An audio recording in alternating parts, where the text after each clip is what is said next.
Guys, so we just finished all our sports, golf, lacrosse, and tennis, and I thought this was a great learning experience. We had a lot of fun with this project, and it was really good. Overall, I thought that golf was definitely the hardest, not just to adapt to with your left hand, but just in general. I know that golf is an extremely hard sport. Just with all the technique and your contact points, it's so easy to mess up your swing. So that just made it so much harder than lacrosse and tennis, where there's more room for error. Yeah, and to hit it correctly, you have to do it perfectly every single time. Yeah.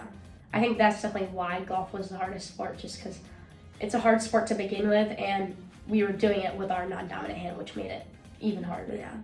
I thought that the easiest sport for me was tennis, because I play tennis, so it was a lot easier for me to adapt, hitting my forehands with my left hand and my backhands on my right side. It was just, since I'm already so comfortable with the sport, it just made it a lot easier. Yeah, whereas for me, lacrosse was definitely the easiest, just because, first of all, I used to play, and second of all, lacrosse players do use their non-dominant hand, because say someone's coming to your dominant side, you have to switch, so it's already part of the sport, so that was just a plus for me. Out of all the sports, I definitely think we improved most in golf.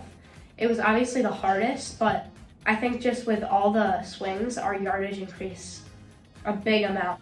Yeah, I think that if you were to compare all of our 3 data tables side by side, you would see the most improvement in golf. Yeah, I think tennis was also a big improvement for us, but not as much as golf. And then lacrosse was just, we got better at it, but you wouldn't see it as much in the data. And in tennis, I don't think we really had much improvement in our consistency as much as we did just with the comfort in the shot. Golf, I think I improved a ton in the comfort and the consistency and my yardage and everything. Yeah, just overall. Yeah, all together.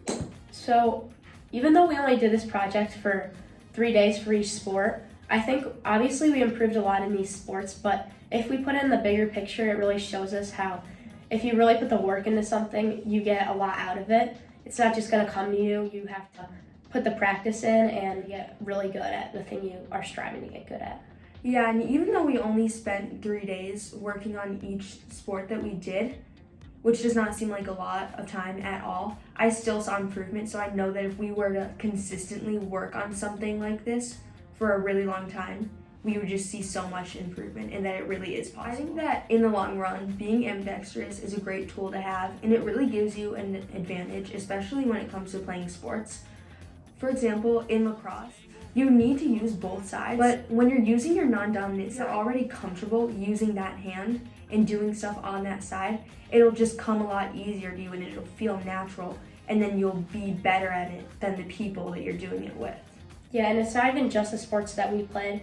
There's tons of other sports that being ambidextrous is a great tool.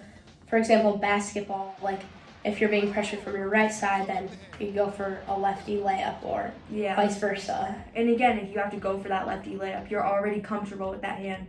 You don't need to reteach yourself. We had to reteach ourselves how to play lacrosse on our left side. But if you're already comfortable with that, it'll feel natural to you, which is a great advantage to have.